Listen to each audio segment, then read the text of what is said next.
I always talk about, who's the best American Chinese speakers on the planet. And I'm saying speakers because being a good Chinese reader and even a good Chinese writer is very different from being a good Chinese speaker.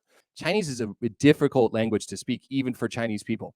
So oral Chinese proficiency, using that and trying to ask yourself, who is the top 5 Americans that speak Chinese on the planet? Number 1, I would say probably is Cao Cao.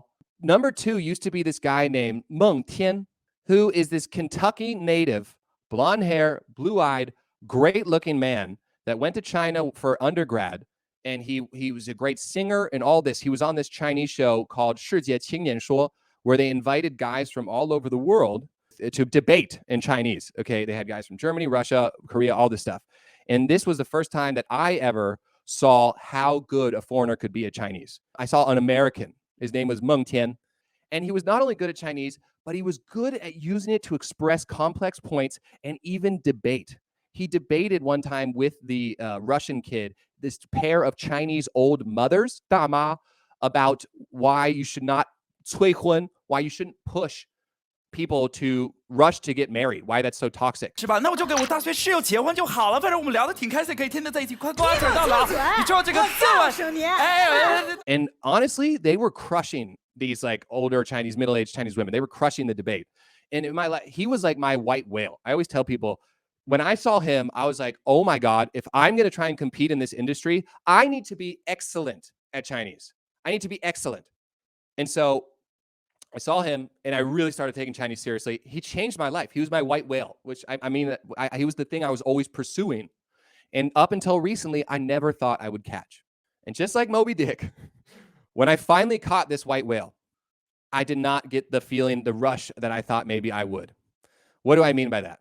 So Mengtian, his name is Wiley, his English name, and he is a homosexual. And anybody that's watched Lola Farley for a long time knows that I'm extremely supportive of gays and gay rights. Extremely supportive, totally down. Even though I'm not gay myself, I'm very much supportive. And one of my closest friends, which you guys have seen in music videos, is gay, and he's one of my biffles. And I think that anybody that's anti-gay is you got a problem with you. Anyway, this guy is clearly homosexual. Now, China, since Xi Jinping came to power, being gay has been less and less okay, especially if you're a public figure. So he got a little bit of fame in China, and he eventually is faced with this reality that the country that he has spent so much time in, that the language that he has spent so much time to perfect because of these political reasons, is eventually going to deny him for his sexual orientation. And I would imagine that must be sad, frustrating, infuriating. Pick a word. I would be furious if it was me. And he just went off the radar for a very long time. He did a little bit of an English teaching channel with this English guy named Blair, who also speaks fantastic Chinese. And then they stopped. Maybe a year and a half ago, they stopped updating their YouTube channel. And I didn't see this guy for a long time. Up until recently, he reappeared. He is with Voice of America doing this show that is like, he just basically goes over these hot topic talking points. And he's clearly reading from a teleprompter, which is whatever. There's a lot of shows that do that. And I saw this video of him, and it almost broke my heart because his Chinese has gotten significantly worse. His Chinese has gotten noticeably worse. And I would guess it's because he lost his passion for the language. Because if I'm going to be honest with you guys, I almost lost my passion for the language too. When COVID first popped off, I was close to I was just so negative. I was so bummed that I was spending most of my time playing World of Warcraft, maybe watching YouTube videos and stuff. It certainly wasn't studying Chinese, and it certainly wasn't studying it in a way that you could have any improvement when you're already at a very advanced level. What ignited my passion for Chinese, what reignited it, was being honest with my content, writing satire scripts, making music, actually being able to create freely with Chinese. Reignited my passion for the language, and my Chinese has gotten better over the last 2 years. It's gotten better. Now, it's had little ups and downs sometimes, but it's overall gotten better to the point where I have surpassed him. I surpassed Mengtian. And just like I was saying, chasing Moby Dick, chasing my white whale, I thought that it would be a very exciting thing the day that I realized that this guy who maybe 7 years ago I just looked up to and I thought was a god, I'd passed him. And I didn't feel happiness. I felt sadness. I felt sadness that the Communist Party wastes talent. They waste talent, and it drives me insane.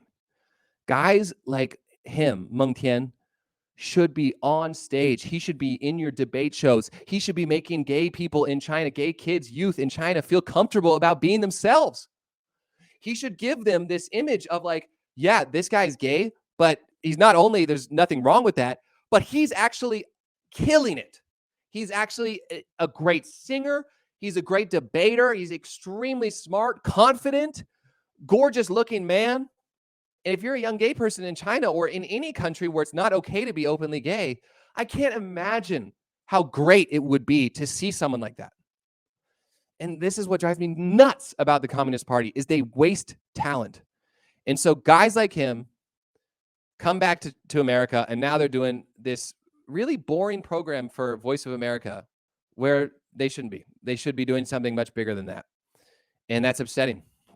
The fact of the matter is China lost an incredible artist, performer, linguist, singer, and human being in Mengtian. You know, Mengtian had the power to really change public perception in China. Even if it's America or Europe, there have been famous gay people in history that come out and they're just so talented and so incredible that if you want to still and continue being a homophobe, everyone's just going to be like, what is wrong with you? How can you not appreciate such talent and such beauty? And unfortunately, Mengtian was not able to have that opportunity. And to be honest with you guys, I reached out to Mengtian. I reached out to him on Instagram. And I said, I have this song that I'm writing right now. I've actually already written it. And I wanted him to sing the hook because the song is about how China, hip hop in China has no cause. I mean, it's lost, right? And I started writing it after I saw a few Chinese or Chinese American rappers, I'm sure you guys can guess who, were saying that censorship in China is good and that for the rap industry, the censorship is good. And it infuriated me. So I wrote this song and I wanted him to come sing the hook. And I sent him a message on Instagram, never got back to me. Never got back to me.